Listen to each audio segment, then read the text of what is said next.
Halo teman-teman sekalian, kembali lagi di channel saya. Kali ini kita akan membahas salah satu tokoh pendidikan multikultural lagi.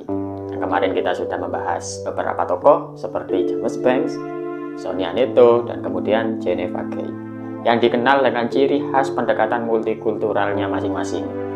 Kali ini kita akan membahas salah satu tokoh pendidikan multikultural yang paling saya suka, yang paling saya favoritkan.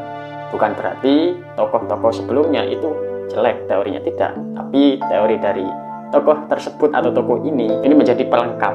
Jadi tokoh ini melengkapi dari teori-teori sebelumnya, dan ini sangat unik menurut saya karena memang tokoh ini sangat berperan penting sekali dalam pendidikan multikultural yang modern sekarang.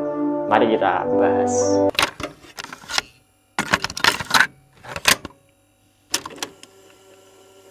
Dia adalah Christine Bennett, dikenal dengan kontribusinya dalam pendidikan multikultural, yang dimana dia menulis buku tentang pendidikan multikultural yang berjudul Comprehensive Multicultural Education, Theory and Practice. Silakan dibaca atau dicari di internet atau kalian beli di marketplace yang tersedia. Buku ini memberikan pandangan menyeluruh terkait pendidikan multikultural dan prakteknya di lapangan. Nah, terus keunikan dari toko ini apa? Oke, yang pertama, kenapa saya tidak menampilkan foto? Ya, karena memang keunikan pertama dari toko ini, dia tidak mempublish dirinya. Tidak ada fotonya sama sekali di internet. Pasti kalau kalian searching di Google, itu kalian menemukan Christine Bennett dengan wajah yang berbeda-beda. Dan itu bukan Christine Bennett yang kita bahas sekarang. Ya, Christine Bennett yang kita bahas sekarang itu minim sekali informasi tentang profilnya terkait foto gitu ya. Itu minim sekali di internet.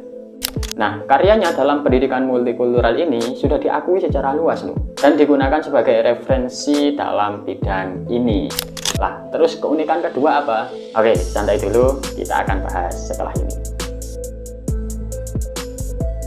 Salah satu kontribusi besar dari Christine Bennett adalah menciptakan genre dalam pendidikan multikultural. Boom.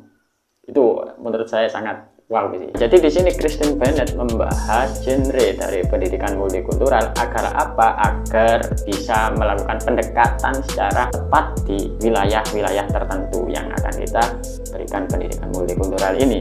Dan masing-masing dari genre tersebut memiliki fokus dan metodenya sendiri. Nah, ini harus kita pahami ya. Yang pertama apa? Yang pertama ada asimilasi budaya.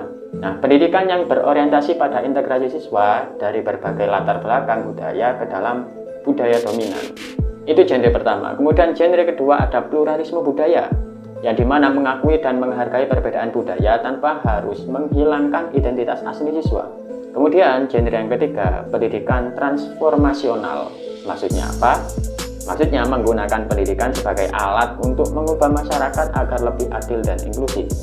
Kemudian yang keempat atau yang terakhir, perspektif kritis, yang dimana ini mendorong analisis kritis terhadap ketidakadilan sosial dalam sistem pendidikan.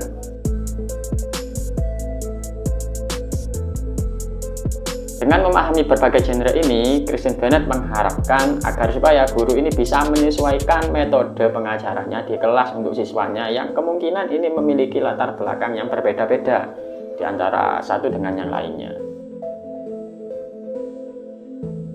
Kalau kemarin Geneva Gay itu memberikan kerangka kerjanya dalam pendidikan multikultural, tapi kalau Christine Bennett ini memberikan kerangka penelitian dalam pendidikan multikultural.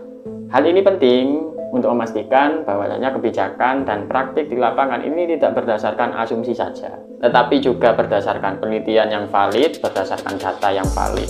Nah, elemen utama dalam kerangka ini meliputi analisis sejarah, memahami bagaimana sistem pendidikan terbentuk dalam konteks sosial dan budaya tertentu. Kemudian kajian kritis, menelaah bagaimana bias dan diskriminasi dapat muncul dalam kurikulum, metode pengajaran, serta kebijakan sekolah. Nah, yang terakhir, evaluasi praktik pembelajaran. Ini sebagai pengukur efektivitas strategi pendidikan multikultural dan menyesuaikannya sesuai dengan kebutuhan siswa. Dengan adanya pendekatan ini, Christine Bennett mengharapkan agar supaya pendidikan ini bisa lebih responsif terhadap latar belakang budaya masyarakat yang semakin beragam saat ini. Salah satu gagasan utama yang diungkapkan Christine Bennett adalah perubahan sistem yang menyeluruh. Artinya, pendidikan multikultural ini tidak cukup dipraktikkan di dalam kelas saja, melainkan ada aspek-aspek lain yang harus dipenuhi atau harus dipraktekkan menurut Christine Bennett ini. Apa saja itu? Yang pertama ada kebijakan sekolah. Sekolah harus mengadopsi kebijakan yang mendukung keberagaman dan inklusi. Dan yang kedua, kurikulum yang beragam. Di sini materi pelajaran harus mencerminkan perspektif budaya yang beragam agar semua siswa merasa dihargai. Yang ketiga, pelatihan guru. Guru harus dibekali dengan keterampilan dan wawasan yang cukup untuk mengajar dalam lingkungan yang multikultural. Yang keempat, keterlibatan komunitas. Pendidikan harus melibatkan komunitas lokal agar siswa mendapatkan pengalaman belajar yang lebih kontekstual. Dengan perubahan ini, sistem pendidikan bisa menjadi lebih inklusif dan mampu mempersiapkan generasi yang lebih toleran dan lebih terbuka juga. Jadi, Christine Bennett telah memberikan kontribusi dalam pendidikan multikultural dengan konsepnya. Yang pertama, genre dalam pendidikan multikultural. Yang kemudian yang kedua, itu adalah kerangka kerja dalam penelitian pendidikan multikultural ini. Dan yang ketiga adalah perubahan sistem yang menyeluruh. Dengan memahami dan menerapkan gagasan ini, kita tentunya bisa menciptakan lingkungan yang inklusif dan lebih adil setara bagi semua siswa. Oke, itu saja dari saya. See you next video.